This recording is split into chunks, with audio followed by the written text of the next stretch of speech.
বন্ধুসকল ধূপকাঠি ব্যৱসায় যিসকল লোকে কৰে তেওঁলোকে কমনলি এটা মিষ্টেক বাৰে বাৰে কৰে আৰু সেই মিষ্টেকটো হৈছে তেওঁলোকে কিছুদিন ব্যৱসায়টো আৰম্ভণি কৰে একদম উৎসাহেৰে আৰম্ভণি কৰে কিবা এটা কৰিম বুলি আৰম্ভণি কৰে বহুতক জনায় যে মই ধূপকাঠি ব্যৱসায় কৰিছোঁ বা দেখাক দেখি কৰিবলৈ চেষ্টা কৰে কিন্তু কিছুদিন কৰাৰ পিছত চব খতম যেতিয়ালৈকে জোচ থাকে যেতিয়ালৈকে তাৰ উৎসাহ থাকে যেতিয়ালৈকে ছাবজেক্টটোৰ ওপৰত এটা মজা লাগি থাকে তেওঁলোকে কৰে কিন্তু লাহে লাহে ব্যৱসায়টো খতম কৰি দিয়ে তো ইয়াৰ অৰ্থ এইটো নহয় যে ব্যৱসায় বিক্ৰী বন্ধ হৈ গৈছে বিক্ৰীটো চলি আছে আৰু বিক্ৰী চলিও থাকিব আমি বহু লোকে 4-5 বছৰ কৰি আছোঁ ধূপকাঠি চলি আছে ব্যৱসায় চলাই আছোঁ কিন্তু আপুনি ষ্টাৰ্টিং কৰিলে একমাহ কৰিলে তাহলে কাম বন্ধ তাৰপিছত আপুনি ক'লে যে মাৰ্কেটত বাকী হৈ যায় মাৰ্কেটত ইটো প্ৰব্লেমছ 10টা আপুনি কাৰণ দেখায় কিন্তু প্ৰব্লেমছটো 10টা থাকিব পাৰে মাৰ্কেটত 10টা প্ৰব্লেম থকাটো স্বাভাৱিক কথা কিন্তু আপুনি হয়তো সেই প্ৰব্লেমছবিলাক দেখি ভয় খাই গুচি আহিলে বা আপুনি সেই প্ৰব্লেমবিলাকৰ মুখামুখি হ'ব নিবিচাৰিলে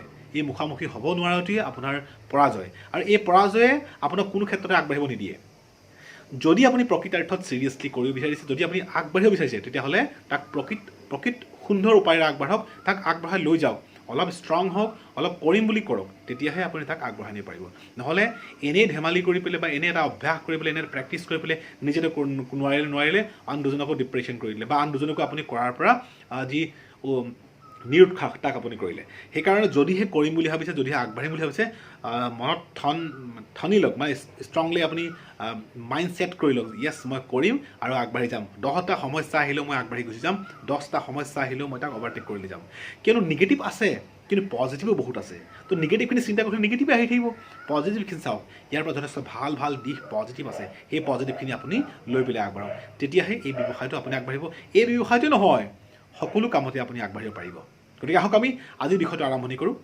প্ৰগ্ৰামটোৱে আপোনাক সহায় কৰিব এটা বিষয়ত লিডাৰশ্বিপ কৰিবৰ কাৰণে আৰু তাৰ কাৰণে আমাৰ কোম্পানীটোৱে আপোনাক প্ৰতিটো সময়তে ছাপোৰ্ট কৰিব কোম্পানীটোৱে আপোনাক আগবাঢ়ি লৈ যোৱাত সহায় কৰিব আমাৰ যিসকল ৰিপ্ৰেজেণ্ট আছে আমাৰ যিসকল কোঅৰ্ডিনেটৰ আছে তেওঁলোকক আমাক প্ৰতিটো সময়ত আপোনাক ছাপোৰ্ট কৰিব বন্ধুসকল আজি আমি এই গোটেই টপিকটোৰ ভিতৰত অতিকৈ ইম্পৰ্টেণ্ট বিষয়টো আলোচনা কৰিম এইটো হৈছে যেতিয়া আপুনি এটা উদ্যোগ আৰম্ভণি কৰিব ব্যৱসায় এটা আৰম্ভণি কৰিব আপোনাৰ কাৰণে অতি ইম্পৰ্টেণ্ট বিষয়টো হৈছে আপোনাৰ ব্ৰাণ্ডিং আপুনি এটা ব্যৱসায় যেতিয়া আৰম্ভণি কৰে ধৰি লৈছোঁ ধূপকাঠি ব্যৱসায় আৰম্ভণি কৰিছে আপুনি আমাৰ পৰাই পেকেটবিলাক লৈছে আমাৰ পৰাই আপুনি ষ্টিকবিলাক লৈছে চেণ্ট লৈছে অইল লৈছে আপুনি নৰ্মেলি গোটেইবিলাক লৈ আপুনি প্ৰেক্টিছটো কৰি আছে কিন্তু আপুনি যেতিয়া মাৰ্কেটত এপ্ৰ'চ কৰিব বজাৰত যেতিয়া আপুনি বিভিন্নজনৰ লগত কথা পাতিব তেতিয়াই আপোনাৰ এটা প্ৰশ্ন আহিব যে আপোনাৰ নিজৰ ব্ৰাণ্ড নেকি বা বহুতে ক'ব যে আপোনাক এইটো কোনো কোম্পানী প্ৰডাক্ট হয় নেকি বা লোকেল প্ৰডাক্ট হয় নেকি এটা প্ৰশ্ন আহিব আৰু সেই সময়ত আপুনি চিন্তা কৰিব যে নিজৰ এটা ব্ৰাণ্ড বনাই লওঁ নেকি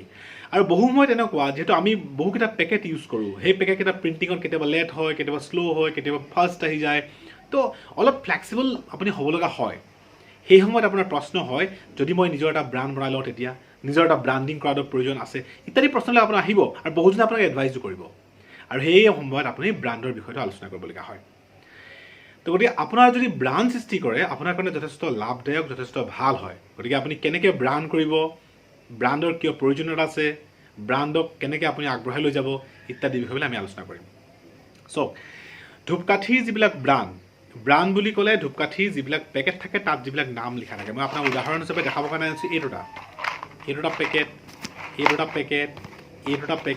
এই প্ৰতিটো পেকেটতে বেলেগ বেলেগকৈ নাম লিখা আছে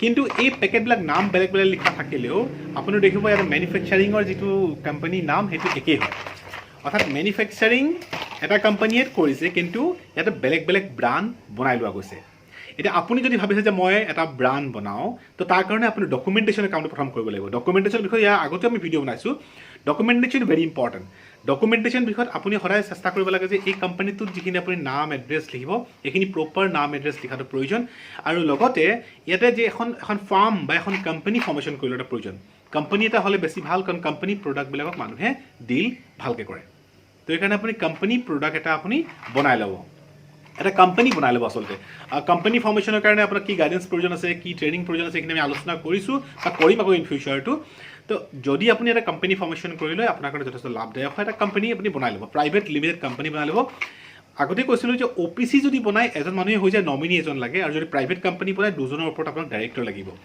ৰেজিষ্ট্ৰেশ্যনৰ প্ৰচেছটো 15 দিনৰ ভিতৰত হ'ব, আৰু খৰচটো নৰ্মেলি যদি CA এজনক কৰে তেতিয়াহ'লে আপুনি 15,000 মান টকা আপোনাৰ পৰা খৰচ ল'ব তেওঁলোকে। কিন্তু যদি আমাৰ কোম্পানীৰ সৈতে আমাৰ ৰিপ্ৰেজেণ্টেটিভ যোগাযোগ কৰে তেওঁলোকে আপোনাক যথেষ্ট ডিছকাউণ্ট লেভেলত more than 50% ডিছকাউণ্ট তেওঁলোকে আপোনাক কৰি দিব। গতিকে তেনেকৈ আপুনি কৰিব পাৰে। তো আপুনি এই ধৰণে ব্ৰাণ্ড বনাই ল'ব পাৰিব। তাৰপিছত আপুনি নামবিলাক দিব। নামবিলাক দিওঁতে সাৱধান হ'ব যাতে বেলেগৰ নাম আপুনি ফটকৈ দি নিদিয়ে। বেলেগৰ নাম দি নিদিব, তাৰ কাৰণে আপুনি ট্ৰেডমাৰ্কটো আপুনি চাই লোৱা প্ৰয়োজন। ট্ৰেডমাৰ্কটোৰ কাৰণে আপুনি যিবিলাক যি ট্ৰেডমাৰ্ক চাৰ্চ কৰিব কাৰণে CA বিলাকে আপোনাক গাইডেঞ্চ কৰিব, আপুনি তাৰপৰা ট্ৰেডমাৰ্কটো আপুনি ল'ব পাৰিব। ট্ৰেডমাৰ্কটো ল'লে সেই নামটোত বেলেগে আৰু ল'ব নোৱাৰে, গতিকে আপুনি ট্ৰেডমাৰ্কটো ল'ব পাৰে। ইয়াৰ পিছৰ যিটো পাৰ্ট, আপুনি ধৰি লওক আপুনি এটা ট্ৰেডমাৰ্ক বনালে, ইয়াৰ পিছৰ পাৰ্টটো চাওক, যেতিয়া আপুনি প্ৰিণ্টিং কৰে আপোনাক এটা পেকেট বা দুটা পেকেট প্ৰিণ্টিং কৰি নিদিয়ে। যদি আপুনি আমাৰ লগত প্ৰিণ্টিং কৰে এটা ব্ৰাণ্ড বা দুটা ব্ৰাণ্ড আপুনি প্ৰিণ্ট কৰিব পাৰিব, কিন্তু যদি আপুনি নিজে প্ৰিণ্টিং কৰিবলৈ যায় আপোনাক 5টা বা 6টা ব্ৰাণ্ড আপুনি প্ৰিণ্ট কৰিব লাগিব, তেতিয়াহে আপোনাক প্ৰিণ্টাৰবিলাকে প্ৰিণ্ট কৰি দিব। তো সেইকাৰণে আপুনি কেইবাটাও ব্ৰাণ্ড আপোনাক লগা হয়, আৰু যদি এটা ব্ৰাণ্ডো প্ৰিণ্ট মাৰে তেতিয়াহ'লে অলপ বেছি সংখ্যক প্ৰিণ্ট মাৰিব লাগিব। কিন্তু আপুনি মোটামুটি 3টা ব্ৰাণ্ডত কাম কৰাটো প্ৰয়োজন, যদি নিজেও কৰে বা আমাৰ লগতো কাম কৰে। তো 3টা ব্ৰাণ্ড প্ৰয়োজন আছে, কাৰণ কোৱালিটিৰ ওপৰত বেছ কৰি 3টা ব্ৰাণ্ড কাম কৰি থাকিলে আপোনাৰ কাৰণে সুবিধা হয়। তো আপুনি এই ধৰণে ব্ৰাণ্ড কৰি ল'ব। ব্ৰাণ্ডিং কৰোঁতে নামবিলাক আপুনি চিলেক্ট কৰিব। যেনেকৈ আমি এইটো স্নেহতীৰ্থৰ এটা ব্ৰাণ্ড, স্নেহতীৰ্থ বুলি এটা ব্ৰাণ্ড আছে, স্নেহতীৰ্থ নামতে আমি ইউজ কৰোঁ। এইটো এটা চিম্পেথি ইছ্যু আছে।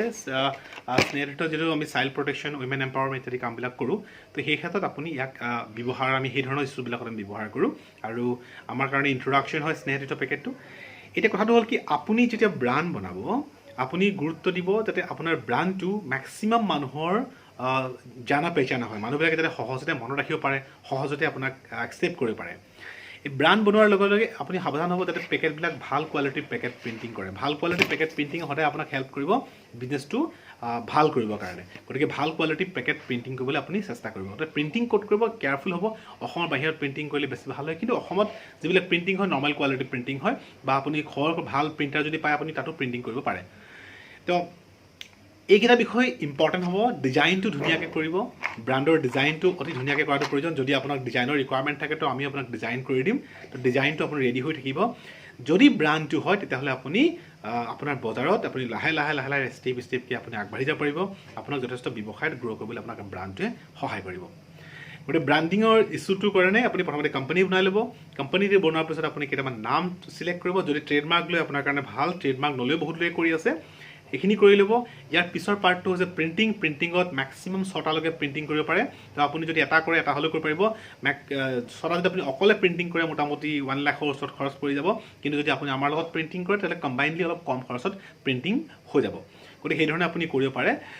যদি আপুনি ব্ৰাণ্ডিং নকৰে বা আপুনি নিজৰ নামত পেকেট প্ৰিণ্টিং নকৰে তেতিয়াহ'লে আপুনি আমাৰ পেকেটবিলাক ইউজ কৰি পেলাই আপুনি তাক কৰিব পাৰিব। ভেৰি চিম্পল হয়।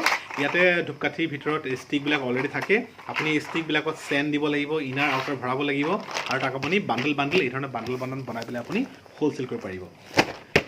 তো ব্ৰাণ্ডিংটো ইম্পৰ্টেণ্ট। ব্ৰাণ্ডিংটো আপুনি কৰিবলৈ চেষ্টা কৰাটো ভাল আপোনাৰ কাৰণে, আৰু নিজৰ এটা পেকেট প্ৰিণ্টিং কৰিলে আপোনাৰ কাৰণেও ভাল, আমাৰ কাৰণে ভাল। আমি আপোনাক কি ধৰণে সহায় কৰোঁ, আপোনাৰ ব্ৰাণ্ডটো যেতিয়া আপুনি বনাই লয় সেই ব্ৰাণ্ডটোক আমি মাৰ্কেটিং কৰিবলৈ এটা টিম ৰেডি হৈ যাওঁ, আৰু আপোনাৰ ব্ৰাণ্ডটো আমি মাৰ্কেটিং কৰিবলৈ সুবিধা হয়। যদি আপুনি আমাৰ পেকেটবিলাক যদি আপুনি বনায় আৰু আমাকে যদি দি দিয়ে, তো কেতিয়াবা প্ৰব্লেমছ কি আহে যে বহুজনে বনাই পেলাই আমাক যেতিয়া জমা কৰে তেতিয়া কোৱালিটি ডিফাৰেঞ্চ আহি যায় বা কেতিয়াবা ৰিজেকশ্যন আহি যায়। তো ৰিজেকশ্যনটো কাৰ হয় আমি কনফাৰ্মেশ্যন কৰিব নোৱাৰোঁ। কিন্তু যদি আপোনাৰ ব্ৰাণ্ড হয়, যদি ৰিজেকশ্যনো আহে আমি ক্লিয়াৰলি গম পাম যে আপোনাৰ ব্ৰাণ্ড হয়, আৰু কোৱালিটি যদি ভাল হয় তো অৰ্ডাৰো আপোনাৰ ভাল বেছি আহিব।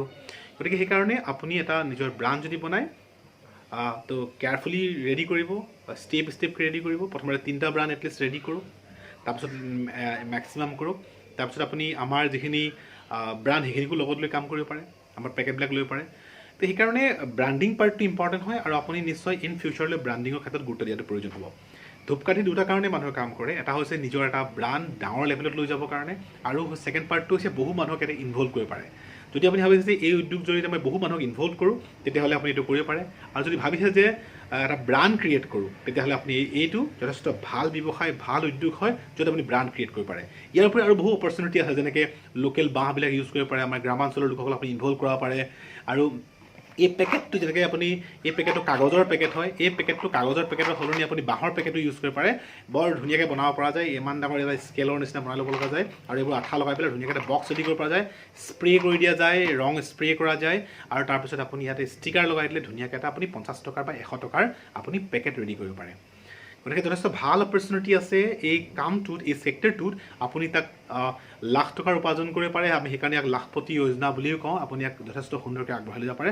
আপুনি আপোনাৰ লোকেল কেইখনমান বজাৰৰ ওপৰত যদি নিৰ্ভৰ কৰে তেতিয়াও আপুনি যথেষ্ট ভালকৈ ইয়াক আপুনি গ্ৰ' কৰিব পাৰিব। গতিকে বন্ধুসকল, ব্ৰাণ্ড আপুনি যদি বনাব বিচাৰিছে তেতিয়াহ'লে আপুনি আমাৰ লগত যোগাযোগ কৰিব, বা ইয়াৰ বিষয়ে যদি অধিক আপুনি তথ্য জানিব বিচাৰিছে তেতিয়াহ'লে আমাৰ ৰিপ্ৰেজেণ্টসকলে আপোনাক হেল্প কৰিব। জাষ্ট মই বেছিকখিনি আপোনাক ক'লোঁ, জাষ্ট এটা আপোনাক চিন্তাৰ এটা বিষয় আপোনাক দাঙি ধৰিলোঁ, বা আপুনি জাষ্ট এটা চিন্তাৰ অৱকাশ পালে। ইয়াৰ পিছত আপুনি নিজৰ ব্ৰাণ্ড, নিজৰ এটা ডিজাইন কৰিবৰ কাৰণে কিছু সময়ৰ কাৰণে মেণ্টেল প্ৰিপেৰেশ্যন হৈ থাকিব পাৰিব। আজিলৈ এটা সামৰণি মাৰিছোঁ। নিশ্চয় আপুনি আমাৰ কোম্পানীটোৰ সৈতে জড়িত হৈ বা আমাৰ প্ৰজেক্টটোৰ সৈতে জড়িত হৈ উচ্চ উপাৰ্জন কৰিব পাৰিব, এখন সুন্দৰ সমাজ নিৰ্মাণ কৰিব পাৰিব। উচ্চ উপাৰ্জন কৰাৰ লগতে সমাজৰ দায়িত্বও আপুনি ল'ব পাৰিব। ইয়াকে কৈ আজি সামৰণি মাৰিছোঁ। নিশ্চয় পিছৰ ভিডিঅ'খিনি আপোনাৰ চাব, কমপ্লিট ডিটেইলছটো লাভ কৰিব আৰু আপুনি উচ্চ উপাৰ্জন কৰাৰ যিবিলাক পথ তাত কমপ্লিট গাইডেঞ্চ আমি তাত প্ৰভাইড কৰিছোঁ। ধন্যবাদ।